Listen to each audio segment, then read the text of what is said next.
All right, let's dive into something new today, a card game called Rummathon Royale. I think you're going to like this one. It's hitting Kickstarter in May 2025.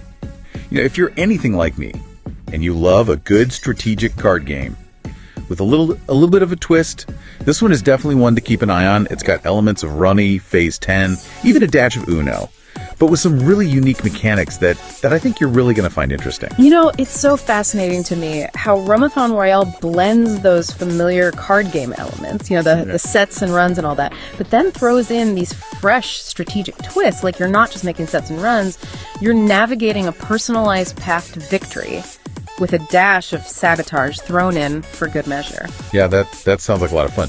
So walk me through this. How does this game actually work? Okay, so you've got 2 to 6 players. The goal is to be the first to complete 12 rounds. Each round has a specific sequence requirement, like sets of even numbers, runs of colors, things like that. But here's the catch.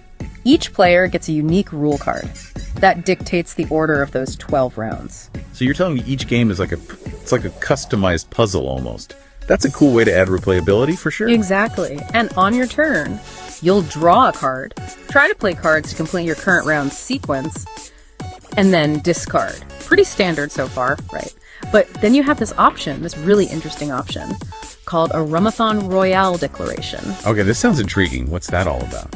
So it's a high-risk, high-reward move. At the start of your turn, you can declare Rummathon Royale and attempt to complete multiple rounds at once. If you succeed, you jump way ahead. But if you fail, you have to revert back to your original round on your next turn. Talk about a strategic gamble. Oh, I can see how that would add a layer of tension to the game. I'd be sweating bullets trying to decide whether to go for it or not. Sure. But what about those action cards? Yeah. Those are always a game changer in card games like this. Oh, the action cards are where things get really spicy. You've got your flex cards, which act as wild cards, but they come with a hefty point penalty at the end of the round.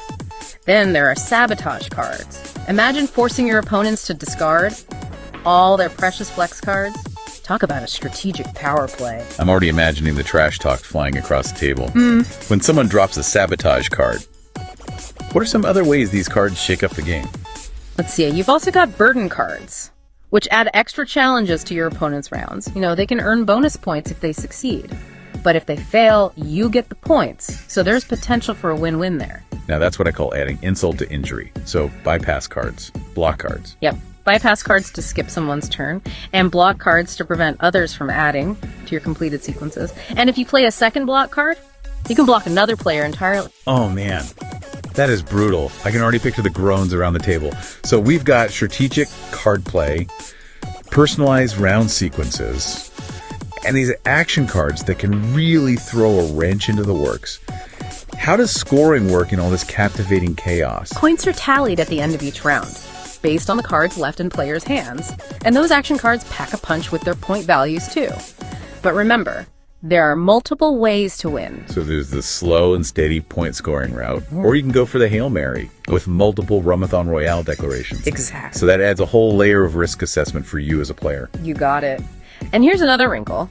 You can actually spend points to buy extra cards at the start of a round. It's a risk-reward mechanic I find incredibly intriguing. So you could potentially start a round with more than the usual 12 cards. That's a bold move. It is, but it could be just the thing you need to pull off a Rummathon Royale or snag that one card you need to complete a tricky sequence. It's all about weighing your options and taking calculated risks. Decisions, it sounds like there's a lot to consider. And from what I've seen, this game looks like it could be a hit with a pretty diverse group of players. Absolutely.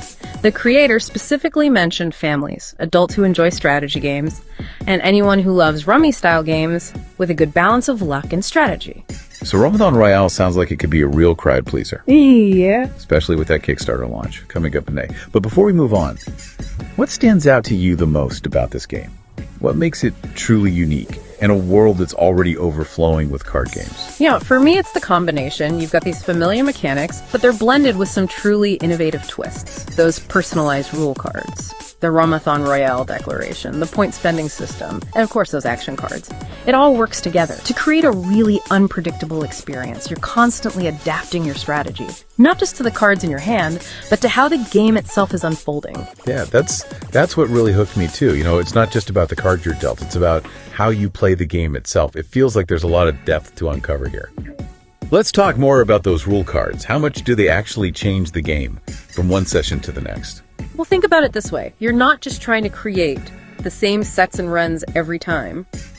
Your rule card dictates the order of your 12 rounds. So you might be going for 3 even numbers.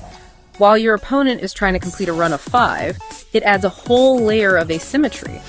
And it really forces you to think differently. Each time you play... You're not only playing your cards, you're playing your unique path to victory. And then on top of that, you've got those action cards, adding even more variables to the mix. Okay, let's say I'm a few cards away from completing my round, and I see a flex card sitting in the discard pile. Can I just grab it and declare victory? Not so fast. Remember, you can only draw from the discard pile if you can immediately use that card to complete your current round. And you have to take all the cards on top of it too, so it's a trade-off. That flex card might get you closer, but those extra cards could end up costing you points at the end of the round. So it's a classic risk-reward situation. Do you go for the short-term gain or play the long game? And that point system, it seems like every decision has consequences, which is what makes a good strategy game, right? Precisely. Every card left in your hand at the end of a round translates to points for your opponents, number cards, action cards. They all add up. And this is where that point spending mechanic comes into play. At the start of a round, you can actually trade in your hard-earned points for extra cards. So you could potentially start a round with more than the usual 12 cards. That's a bold move. It is. But it could be just the thing you need to pull off a Rummathon Royale or to snag that one card. You need to complete a tricky sequence. It's all about weighing your options and taking calculated risks. Yeah, I can see how that point spending mechanic would create some real nail-biting moments. You're not just managing your hand, you're managing your resources throughout the entire game. Exactly. And remember, even if you're behind in points, a well-timed Rummathon Royale declaration can completely flip the game on its head 3 in a row, and you win instantly, regardless of the score. Yeah, it's a game changer for sure. Yep. So while there's a lot of strategic thinking involved, there's also this element of surprise that keeps things exciting. It seems like this game really does offer something for everyone. Absolutely. You can play it casually for a fun night with friends, or you can really dive into the strategy and try to master the intricacies of the game. And with those rule cards, ensuring that no 2 games are the same. The replay value is through the roof. All right, we've covered a lot of ground here. From the basic gameplay to the scoring, those unique rule cards, and the impact of those action cards. But let's talk about the overall feel of the game. What kind of vibe does Rummathon Royale create around the table? Is it cutthroat competition? Or is there room for some laughs along the way? I think it strikes a really good balance. Between competition and camaraderie, there's definitely room for strategic play, trying to outmaneuver your opponents. But those action cards, especially the sabotage cards, can lead to some hilarious moments and some lighthearted trash talk. I can already hear the groans and the cheers as players try to sabotage each other's plans. It's got that take that element that can add a lot of fun to a game night. Exactly. It's not a game that takes itself too seriously. It's about having a good time with friends and family, challenging yourselves, and enjoying the unpredictability of it all. Speaking of unpredictability, there's one element of Rummathon Royale that I'm particularly curious about, that Rummathon Royale declaration. It sounds like a game changer, but what's the strategy behind it? When is the right time to go for it? That's a great question, and it's something we should definitely explore further. It's not just a flashy move, it's a strategic gamble. That adds a whole other layer of complexity to the game. Well, then let's dive deeper into the world of Rummathon Royale declarations and see what kind of strategic insights we can uncover. Okay, let's break down this Rummathon Royale declaration. You said it's more than just a risky move, it's a strategic gamble. What makes it so game-changing? Well, imagine you're playing, and you see an opportunity to complete not just your current round, but maybe 2 or 3 rounds at once. That's what the Rummathon Royale declaration allows you to do. If you pull it off, you leapfrog ahead of your opponents, you deny them points, and you potentially secure a pretty significant lead. So it's not just about speed, it's about disrupting the flow of the game. You're putting yourself in a powerful position. But what are the risks? What happens if you miscalculate and you can't complete all those rounds? Well, that's the gamble. If you fail to complete all those declared round sequences, you have to revert back to your original round on your next turn. It's a high-stakes maneuver for sure. It requires careful planning, and let's face it, a little bit of guts. You're basically putting all your eggs in one basket. It seems like the decision to declare Rummathon Royale would come down to a lot of factors. Your hand, the discard pile, Maybe even reading your opponents Yeah, and anticipating their moves. you got it. You have to weigh the potential rewards against the potential consequences, like a strategic puzzle. Within the game itself, Do you play it safe and steadily accumulate points? Or do you take a chance and potentially change the course of the entire game with one bold move? Right. And the fact that you can win instantly by successfully declaring Rummathon Royale 3 times in a row. That just adds another layer of excitement and strategy. It really does. It creates this constant tension and this anticipation around the table. You're always looking for that opportunity to seize the moment and go for the win. So Rummathon Royale isn't just about forming sets and runs. It's about understanding the ebb and flow of the game, reading your opponents, and making those strategic decisions. That can make or break your game. Exactly. It's a game that rewards both careful planning and calculated risks. And with those unique rule cards, the action cards, and the ever-present possibility of a Rummathon Royale declaration, every game is a unique and engaging experience. It sounds like Rummathon Royale strikes a great balance between accessibility and depth. You can jump in and have fun right away, but there's also a lot to explore and master for those who really want to dive into the strategy. Absolutely. And for someone like you, who loves strategic games with a twist, I think this one would be right up your alley. Well, let's not get ahead of ourselves. I'd probably need a few practice rounds before I could confidently pull off those moves. But I have to admit, I'm intrigued.